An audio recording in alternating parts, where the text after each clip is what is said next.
Folks, how are we? Oh, no, not we. I. That's a we's a communist. Folks, how are I? I am phenomenal, if you are wondering, because no longer do I have to carry on with my days hearing some proclaim to the masses that Paimon, this thing, is in fact the heavenly principles, either in part or in whole. Folks, I said I'm phenomenal because no longer do I have to carry on with my days hearing some proclaim to the masses that Paimon, this thing, is in fact asmoday, either in part or in whole. Now, this was always blisteringly obvious to a truth seeker such as myself, but it's good to see the rest catching up, gazing upon the truth, and now they shall no longer spew such profanities and poison our ears with such iniquity. But now that it's been confirmed Paimon is from Celestia, there's a lot of things wrong. And not wrong in the sense that there's something wrong with the reveal, but the implications of said reveal really make you wonder. As a matter of fact, they made me wonder 11 questions that we'll get to before this video is said and done. But before we do that, we gotta make sure we're all on the same page. So let's listen carefully to how our great ruler, goddess above, the one who grants all the sweet and merciful release of eternal sleep, Ronova, describes Paimon's situation, and then we'll follow it up with the bastards. That thing may be a creation of Celestia, but it possesses none of Celestia's power, let alone authority. Your obsession with it baffles me. No matter, the resurrection will soon begin. It's worthless anyway. I'll reclaim it next time. It's because she comes from Celestia herself. More specifically, she is one of its creations. Paimon? A creation of Celestia? Oh, right. I was blinded by anger earlier, but thinking back on it, Ronova also said that Paimon is a creation of Celestia. But she lacks Celestia's power or authority. As you know, the lunar fragments in Nocturne were pulled down from the sky using Fatui technology. But the first application of this technology was in Conria, over 500 years ago. I used this technology upon the heavens, and the response I received was none other than Paimon, descending from Celestia. Paimon then took up temporary residence in my palace until, of course, the arrival of the Cataclysm. Wait, Paimon's a little confused. You're talking about things that happened in Conria 500 years ago. You're saying Paimon was there for that? Paimon doesn't remember any of that. Falling from the sky? Being given away as a gift? None of it! When you arrived in Conria, your consciousness was like that of a newborn infant. None could say what kind of being you once were in Celestia. Yes, I see. From this we can glean Paimon is unequivocally a creation of Celestia, as confirmed by the ruler of Death's words, and as proven by Piero's actions, who received Paimon from Celestia. Now, this actually tells us something more. Paimon was created in Celestia prior to the Cataclysm, which is why, by the way, this rules out Paimon being the heavenly principles, or our beloved sustainer of heavenly principles, as both were active during or after the Cataclysm. Asmoday, obviously stomping the twins 1v2, Goomba stomping in about 8 seconds, and the heavenly principles doing a lot to save humanity, but at the very least, they moved the twin ship to the Frost Moon after the Cataclysm. Now, the obvious initial question one has to wonder is, when was Paimon made? That timeline before the Cataclysm doesn't really do much to narrow much of fucking anything down, as most of Tibet's history is before the Cataclysm. Now, the especially interesting implication of this, however, is if Paimon was up in Celestia prior to the Cataclysm,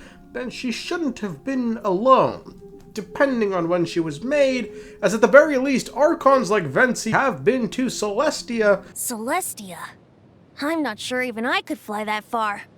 In any case, the water there tastes foul, and the fruit is bland. You know what that means. No cider! In that case, I wouldn't go there even even if I was invited. Yet neither of them have ever once acted like they knew Paimon prior to first meeting her. Now, it's entirely possible Paimon was fucking corridored off in some sealed off section in Celestia where they, kept the beasts, a dungeon of some sort. But, never once did Paimon see the light of day until Piero, kind of like she was like the bastard child born into a rich family. Or it's possible Paimon was simply made after their last visit to Celestia. We don't actually know when or under what circumstances the gods went to Celestia, but presumably, I'd imagine the last time should have been around the Cataclysm, given the Greater Lord Rukkhadevata told us all the gods were summoned to Khaenri'ah, but... At that time, the 7 were all summoned to the nation of Khaenri'ah, except for me. I imagine there was some sort of, fucking, team briefing session going on in Celestia.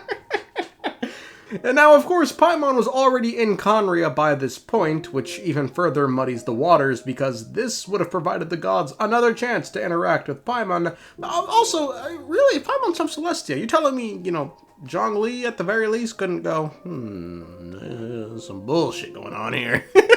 Now, to the point of the gods being able to interact with Paimon at the Cataclysm, obviously it wasn't guaranteed they'd interact with her, or, much less see her, but there still is a chance. But even learning Paimon was in Khaenri'ah begs the question, what happened to Paimon? Near to the end of the Cataclysm, we see Piero was already separated from Paimon when Ronova was casting down the Curse of Immortality, which begs the question, where is she?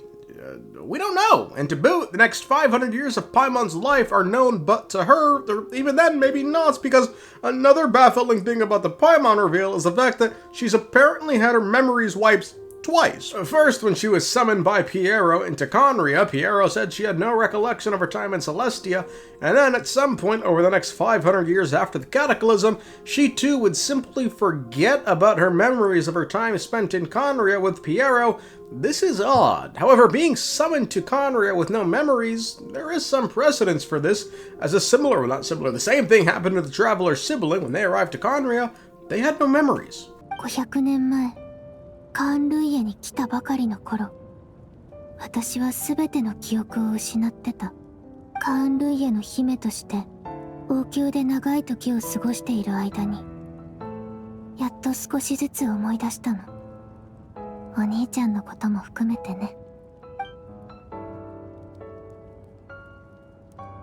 So maybe Khaenri'ah is just sitting here roofing all these niggas to brainwash them to join the glorious revolution, but while eventually the twin got her memories back, Paimon never did, and what's more, would have her memories wiped a second time after Khaenri'ah, as when we met her, she had no idea she was in Khaenri'ah, nor who Piero was.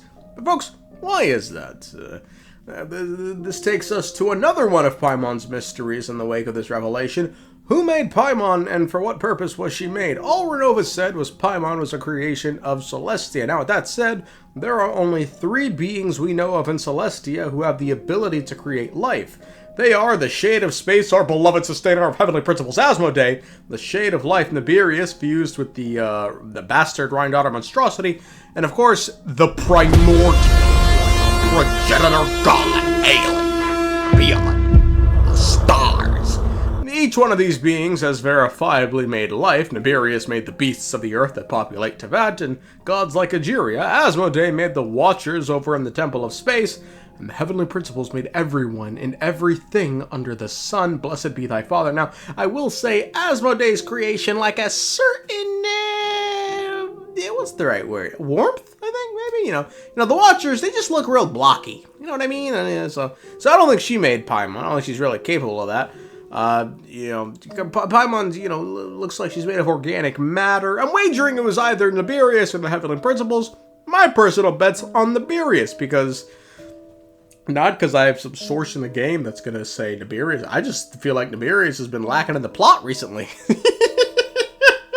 Compared to the other shades, so that's pretty much it. As for why make Paimon, well, obviously the answer is Paimon fulfills some sort of purpose. That's why you make things, right? So, last creation of Celestia, or I guess of Nibirius, was Egeria, who was made for the purpose of being the heart of the primordial sea, after the Hydro Sovereign died like a bitch. As for what purpose Paimon fulfills, I couldn't tell you, but it was not important enough to where Celestia cared enough to retrieve Paimon when she was summoned by Piero, nor is Ronova seemingly tripping over herself to bring the thing back immediately, but the fact that they do want her back does mean it holds some value, but again, I'd be hard-pressed to answer what value the thing holds when it was gone for over 500 years, and they simply didn't care until now. This isn't even the first time Renova's seen Paimon. She fucking surely saw Paimon when Malika and Capitano did their whole thing. He didn't give a fuck.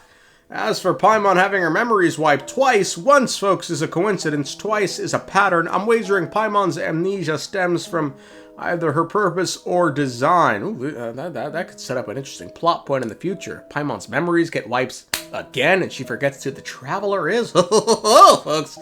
But, folks, think about it. This one confirmation of Paimon's origins added, with one little detail of a prior life, spawned these 11 questions. 1. Who made Paimon? 2. Why was Paimon made? 3. Why have no archons recognized Paimon? 4. Why was Paimon allowed to be summoned by Piero? 5.